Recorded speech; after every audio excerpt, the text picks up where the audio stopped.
And yet, he's so humble by his unity with the Great Spirit that he regards himself as a non-entity, as a simpleton. This is not the attitude that we find in scholars today, myself included. We all think of ourselves as very great and knowledgeable people. Well, what we know is really like pebbles by the beach, while the ocean of truth extends miles and miles away. It would be nice if we introduced some humility into our doings as well. Anyway, he says that the Great Spirit, the great guardian of the universe, has entered into me. Now this is the presence of Brahman, as the Upanishads say, within the incarnated human being. And in Book 8, the poet called Kanva says, Aham idhi pitus parimedham rtasya jagrabha aham surya iva ajani. He had a rebirth. After he got the knowledge from his father or his guru, the essential knowledge about Rita. Now, Rita is the cosmic order, the different levels in the cosmos, in the universe, the different laws that govern this universe. This is Rita, the course of nature. And who knows that becomes reborn. But he knows it with his whole being. It's not just some theory in a book or a theory in one's mind. Now we know about the law of gravity. Yes, we do know about the law of gravity. We know a good deal, many other laws regarding the material universe. But who really knows how this universe has arisen? And what forces are behind it all? When you know that, then you know Rita. And that's what Kanva learned from his father or his guru. And when he learned that, he was reborn like Surya, like the sun. He was filled with light. Now we learn about the laws of the universe, but we don't get filled with light. We get filled with darkness.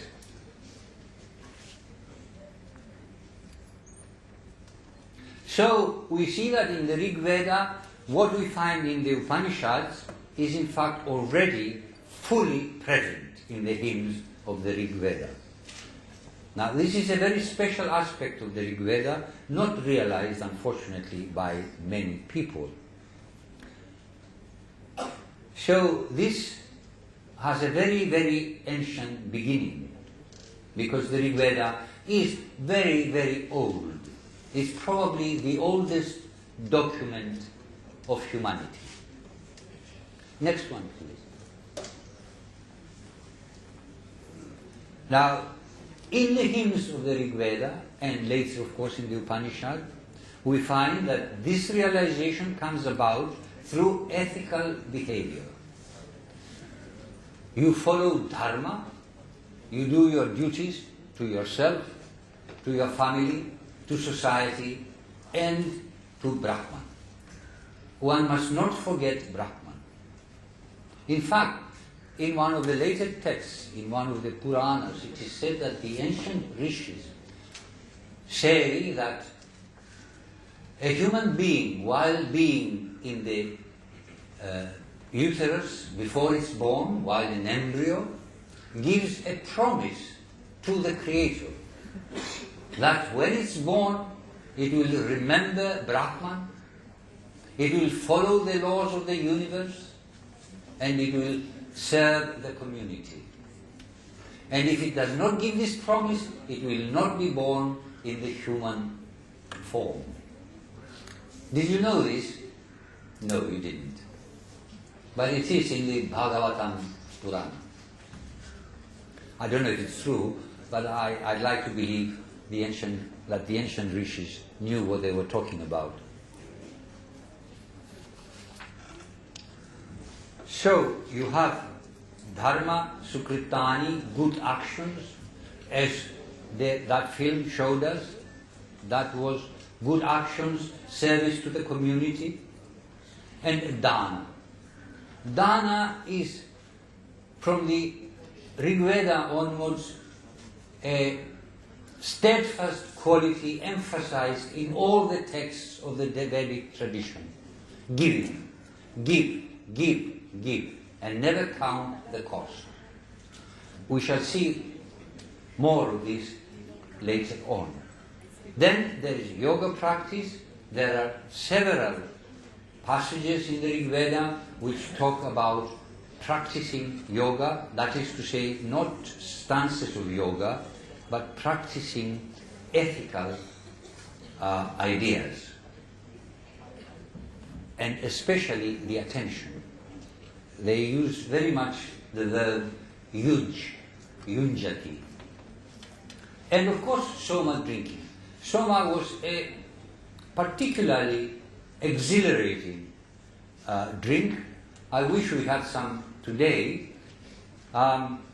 I don't know what it is. Nobody really knows what it is. The best shot is Amanita muscaria, a particular mushroom, which, if you drink it, it does give you some inner vision, and it does lift you up.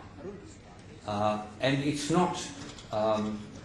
It's not a drug. You don't get addicted to it. Some people continue to drink it in various countries like Siberia and so on. So, the next one, please. In the Rig Veda, you also find the acknowledgement of the one divinity, the one spirit, Tad Ekam, in the Nasadiya Suktam, as it's called, in the 10th mandala, 129. You also find it in Dirghatama's hymn, 164, where he says,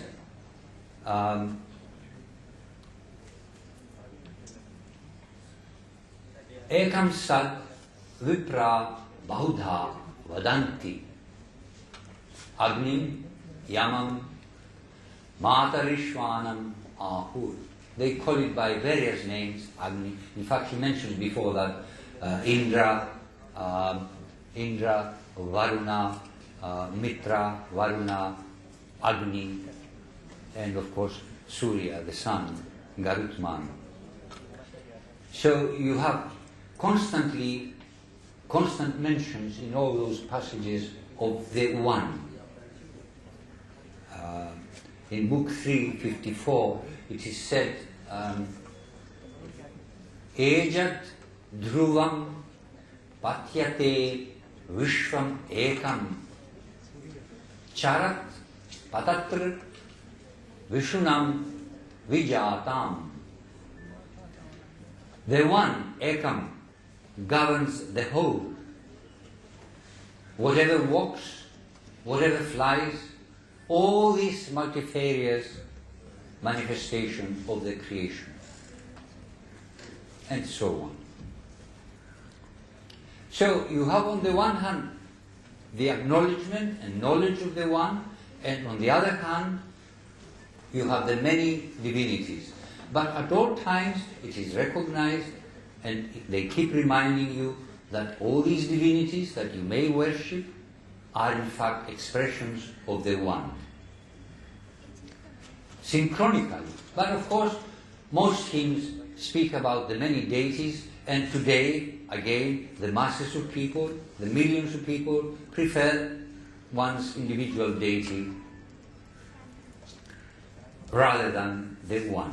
It's very difficult to worship one that has no form, because you can't see it, you can't touch it, so how can you worship it?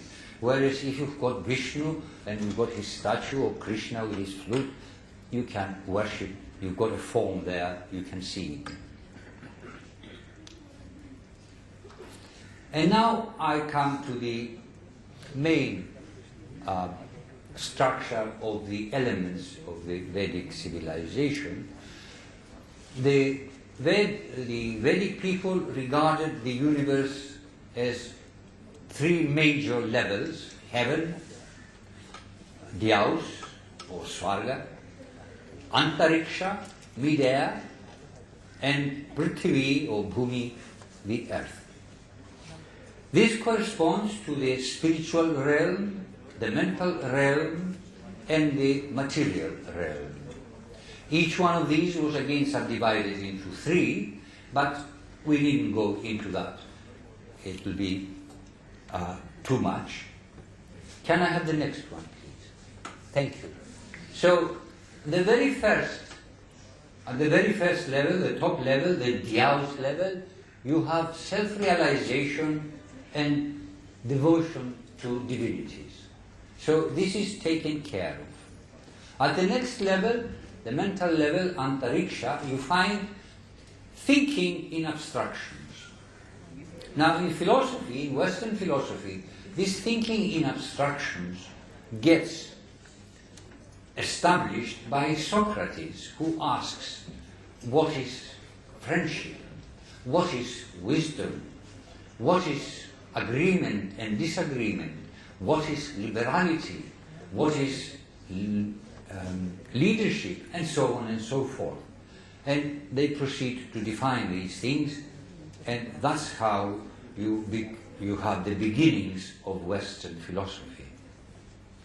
It's a development from the Socratic and Platonic thinking. Now, many, many centuries before that, the Rigvedic people already work and think in great abstractions, such as Anumati, agreement, Asuratva, lordship. The very structure of Vedic has got this ability. You have a noun, then you stick the ending tva, and you immediately have the abstraction. Devatva, Panchatva, and so on. Dana, liberality, generosity. Pankti, fiveness. Later on the word changed its meaning and became a row, a series of things. Vasuta, wealthiness. Now, ta is a feminine ending. You stick this also to a noun and you have the abstraction. Vasu means wealth, riches. Vasuta, wealthiness. But it's not just abstract ideas, abstract concepts. You have mathematics, algebra, geometry. Then you have the complex grammar of the Vedic language itself. Dhatus, the root forms, the seed forms from which spring out nouns, adjectives, indeclinables, and of course verbs in all their complexity. You perhaps are not aware how complex, how subtle, how great Sanskrit is. Greek, which is regarded by all Western scholars as a brilliant language, has only two aorists, two past tenses. Sanskrit, or rather Vedic, because they were lost later in the classical period, has 7 aorists. Now you can see the difference. It's an enormous difference. It's one thing to have 2 aorists, it's another thing to have 7 of them, all indicating some very slight, subtle differences in meaning which we today cannot fully grasp. And apart from the aorist or past tense, you have perfect and imperfect as well. These two have different nuances of meaning. So you've got this tremendous language which does involve mental energy. Then, apart from that, you have measure and rhythm in poetry and in music. Because the hymns were chanted, so there was music. And of course the hymns are in very strict measures. The Gayatri, the Trishtubh, the Jagati, and so on and so forth. So this is all in the mental realm, in the middle realm of the mind. And then we come to the material world. They knew astronomy, they refer to many constellations, and they had a calendar also. They had geometry. We find this geometry in the Shulba Sutras. I shall come to them shortly, which were used in building the Harappan cities, and of course the altars which were so important for the sacrifice. Then they had medicine with herbs and mineral substances. Rudra is called Jalasha Bhesaja. He who has cooling remedies. Then there was the actual chanting of the hymns and dancing. You know, long before Shiva Nataraja became established in the tradition, Indra was called a dancer in the Rig Veda. Ushas, the dawn goddess, was called a dancer also. So Shiva Nataraja is a fairly late concept. There was weaving. There are many references to weaving, metallurgy, not just knocking about the metal, but actually smelting it. Smelting of metal begins in the world, that, as we know, as far as archaeology knows, around about 5000 BCE. There was pottery and many other crafts. There was agriculture, there was animal husbandry, and there was trade with ocean-going ships, Samudriya Nava. Now, if you have weaving, metallurgy, pottery, and so on, that means you have a settled community. If you have agriculture, and there are many, many references to different instruments of agriculture, the sickle, the plowshare, and so on. So if you have got all these things, that means that the community is settled. So there were nomads, of course, yes, but there were also settled communities. So this idea that was very popular some decades ago, that the Rigvedic people were barbarian nomads wandering here and there, pillaging the Harappan cities, is utterly wrong. They were not like that at all. They were among the most civilized people on earth. Now, of major importance are the Shulba Sutras of Apastambha, Ashvalayana, Katyayana, and Baudhayana. They formulate principles of mathematics long, long before Greek, long, long before Pythagoras, and long, long before Egyptian or Babylonian mathematics. Can we have the next one, please? Now, they belong to the Vedanta